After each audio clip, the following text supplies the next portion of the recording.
Finally इतने सारे delays और काफी लॉन्ग वेट के बाद यस की टॉक्सिक थिएटर में आ ही गई। और सच बोलूं तो मूवी देखने के बाद मुझे ये फील हुआ कि कुछ मूवी ऐसी होती है जिन्हें देखने के बाद आप बोलते हो भाई ये खराब मूवी थी, पर टॉक्सिक देखने के बाद मेरी प्रॉब्लम इससे थोड़ी ज्यादा फ्रस्ट्रेटिंग है। मूवी में इतने कुछ अच्छे चीज होने के चांसेस थे, फिर भी फाइनल प्रोडक्ट इतना कंफ्यूज क्यों फील होता है? क्योंकि टॉक्सिक से एक्सपेक्टेशन सिर्फ इसलिए हाई नहीं थी क्योंकि इसमें यस था। केजीएफ के बाद ऑब्वियसली यस की नेक्स्ट मूवी से एक सर्टेन लेवल का एक्सपेक्टेशन रहेगी, लेकिन यहाँ प्रोमिस कुछ और भी बड़ा था। एक dark world, mature story lining, mature story telling, bold character, stylish action और सबसे इम्पोर्टेंट यस भाई की इमेज को कम्प्लीटली बाहर निकालना। मतलब ऑडियंस ये देखना चाहते थे कि केजीएफ के बाद यस एक्टर के तौर पर एक्चुअली कितना डिफरेंट जा सकते हैं। लेकिन मूवी देखते बार बार एक ही थॉट आता है, भाई आइडिया तो इंटरेस्टिंग था पर इसको दिखाया कैसे है? और मेरे हिसाब से यही टॉक्सिक की सबसे बड़ी प्रॉब्लम है। फिल्म में चीजें कम नहीं है, रिलेशनशिप है, क्राइम वर्ल्ड है, पावर स्ट्रगल है, फैमिली ड्रामा है, यस का एम्बिशन भी है, उसके पर्सनल लाइफ है और उस पर्सनल लाइफ का इम्पैक्ट उसके प्रोफेशनल एम्पायर पर पड़ता है। मतलब अगर सिर्फ कॉन्सेप्ट की लिस्ट बनाओगे तो मूवी काफी इंटरेस्टिंग लगेगी,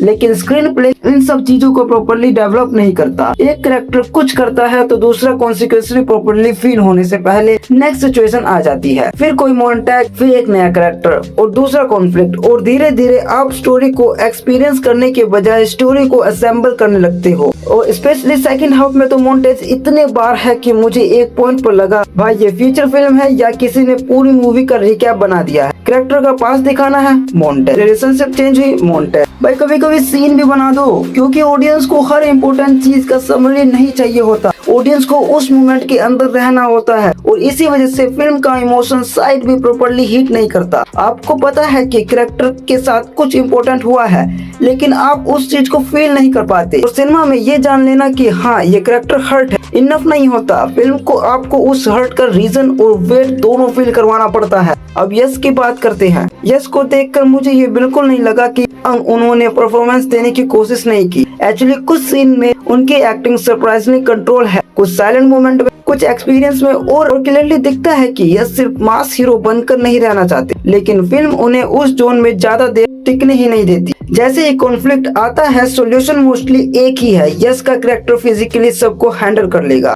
और फिर वही फैमिलियर फॉर्मूला शुरू हो जाता है। एक पंच बनता डाउन, गन निकली दूसरा डाउन, नाइफ आया तीसरा डाउन। और प्रॉब्लम ये नहीं है कि एक्शन बहुत वायलेंट, प्रॉब्लम ये है कि एक्शन का कैरेक्टर का डेवलपमेंट से कनेक्शन बहुत ज्यादा वीक है। अगर आप मुझे एक नया यस दिखा रहे हो तो उसको हर सिचुएशन में अनबीटेबल रखने की क्या जरूरत है? कभी उसे गलत डिसीजन लेने दो, कभी उसकी वीकनेस दिखाओ, कभी उसको ऐसी सिचुएशन में डालो जहां उसकी फिजिकल स्ट्रेंथ काम ना आए, तब ऑडियंस को लगेगा कि हम एक नए कैरेक्टर को देख रहे हैं। लेकिन टॉक्सिक में कई बार लगता है कि कैरेक्टर का नाम और वर्ल्ड चेंज हो गया है और यस का बेसिक टेम्पलेट नहीं। और यही चीज मुझे केजीएफ के साथ सबसे ज्यादा कनेक्टेड लगती है। केजीएफ में रॉकी भाई एक larger than life nature story का पार्ट था, लेकिन टॉक्सिक को केजीएफ के बाद नेक्स्ट स्टेप होना था। अगर आप नया वर्ल्ड क्रिएट कर रहे हो, फिर एक्शन कर रहे हो, फिर एक्शन के हर इम्पोर्टेंट मूवमेंट में वापस वही ओल्ड स्कूल यस मोड में चले जाते हो, तो फिर डिफरेंस एग्जैक्टली है कहाँ? प्रमोशन मटेरियल में भी एक्शन को लेकर काफी एक्सपेक्टेशन बिल्ड की गई थी। ऐसा लग रहा था कि यस इस बार गन्स और हैंड टू हैंड कॉम्बैट को लेकर कुछ जेन्युइनली डिफरेंट करेंगे। फिल्म में कुछ मोमेंट आते भी हैं जहां आपको लगता है कि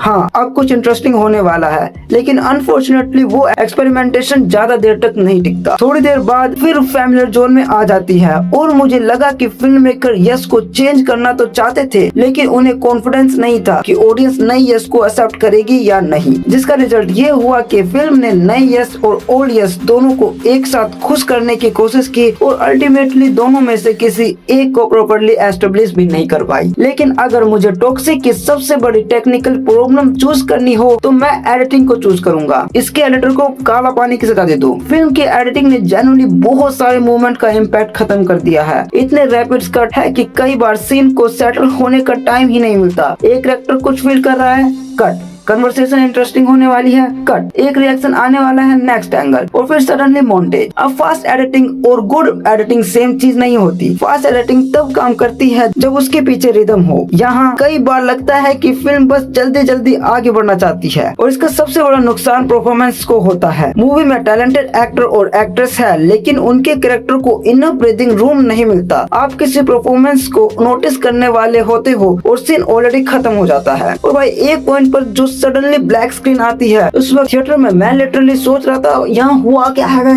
मूवी चल रही है, सब नॉर्मल है, और अचानक ब्लैक स्क्रीन। एक सेकंड के लिए मुझे लगा कि प्रोजेक्टर का इश्यू है, फिर समझ में आया कि नहीं भाई, ये इंटेंसली करा गया है। अब ब्लैक स्क्रीन यूज करना ऑब्वियसली कोई गलत फिल्मिंग टेक्निक नहीं है, लेकिन जब surrounding story telling already confusing हो, तब ऐसे चॉइस और ज्यादा डिस्ट्रैक्टिंग लगते हैं। स्क्रीन प्ले और ऑडियंस राइटिंग भी फिल्म को कोई फेवर नहीं करती। कैरेक्टर नॉर्मल तरीके से बात ही नहीं करते। हर कन्वर्सेशन में कोई फिलोसफी का लाइन, कोई एटीट्यूड वाला डायलॉग या कोई मिस्टीरियस स्टेटमेंट होना ही है। स्टार्टिंग में ये बहुत ज्यादा कूल लगता है, फिर धीरे धीरे आपको फील होता है कि मूवी में नॉर्मल इंसान बचा ही नहीं है। हर कैरेक्टर ऐसी बात कर रहा है जैसे उनके डायलॉग कल इंस्टाग्राम रील में यूज होने वाले हैं, और जब हर लाइन को कूल बनाने की कोशिश करोगे, आम बोलचाल खत्म हो जाती है। कुछ कन्वर्सेशन में तो मुझे कैरेक्टर की फीलिंग समझने से ज्यादा ये समझने में एफर्ट लग रहा है कि उसने एक्चुअल बोला क्या है, और कॉम्प्लिकेटेड स्क्रीन प्ले के साथ ये और डेंजरस हो जाता है। अगर स्टोरी ऑलरेडी कॉम्प्लेक्स है तो डायलॉग को क्लियरिटी देनी चाहिए, और यहाँ पर तो कई जगह डायलॉग ही कंफ्यूजन को क्रिएट कर रहा है। यस के पर्सनल लाइफ और उसके प्रोफेशनल एम्बिशन एक दूसरे को अफेक्ट करते हैं। उसके रिलेशनशिप की वजह से उसकी केयरफुली बिल्ट दुनिया में प्रॉब्लम आने लगती है। ये आइडिया जेन्युइनली इंटरेस्टिंग है, लेकिन फिल्म उस रिलेशनशिप को इतना प्रॉपर्ली डेवलप नहीं करती कि जब सिचुएशन बढ़ती है तो ऑडियंस के अंदर वो इम्पैक्ट आए। आपको पता है कि प्रॉब्लम सीरियस है, लेकिन दिल से सीरियस फील नहीं होती, और यह डिफरेंस स्क्रीन प्ले का होता है। फिल्म आपको इन्फॉर्मेशन दे देती है, इमोशन नहीं। और हाँ, मूवी के लोकेशन को लेकर भी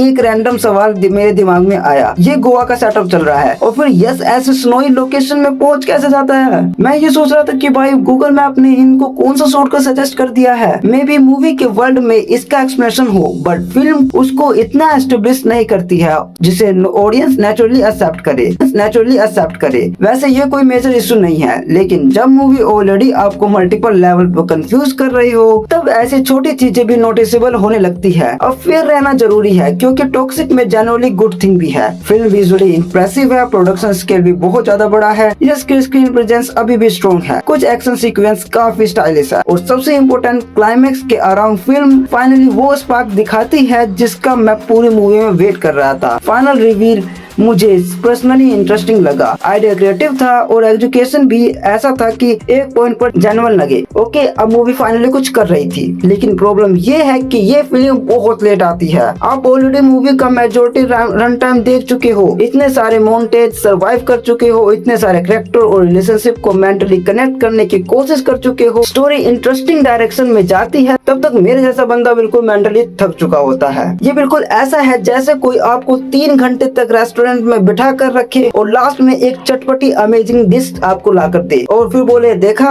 वर्थ द वेट। लौड़े, अब मैं इसका क्या करूं, 3 घंटे तूने मुझे बिठा के रखा है उस जगह पर। और मेरे लिए टॉक्सिक एग्जैक्टली इसी कैटेगरी में आती है। इस फिल्म में एक अच्छी मूवी का मोमेंट बहुत है, लेकिन एक मोमेंट अच्छी मूवी नहीं है। यस के पास पोटेंशियल था, गीता मोहन दास के पास इंटरेस्टिंग विजन था, प्रोडक्शन का पास स्केल था, फिल्म के पास आइडिया थे, लेकिन स्क्रीन प्ले, एडिटिंग और एजुकेशन ने इन सबको एक बढ़िया मसालेदार मूवी में कन्वर्ट नहीं होने दिया। और यस के लिए पर्सनली मुझे थोड़ा बुरा लगता है, क्योंकि केजीएफ के बाद उनके पास प्रूव करने का परफेक्ट चांस था कि वो रॉकी भाई के बियॉन्ड भी एक कम्प्लीटली डिफरेंट कैरेक्टर कैरी कर सकते हैं। टॉक्सिक उस डायरेक्शन में जाने की कोशिश करती है, लेकिन हर कुछ देर में पुरानी आइडेंटिटी की तरह वापस मुड़ जाती है। इसलिए मेरे लिए फिल्म का बिगेस्ट फेलियर ये नहीं है कि ये बोरिंग है, इसका एक्शन वीक है या विजुअल खराब है। मेरे लिए इसका बिगेस्ट फेलियर ये है कि फिल्म के अंदर जो पोटेंशियल था, मूवी उस पोटेंशियल के लेवल तक पहुंच ही नहीं पाई। और जब आप थिएटर से बाहर निकलते हो तो आपको मूवी के बेस्ट मोमेंट याद आने के साथ साथ ये भी लगता है कि यार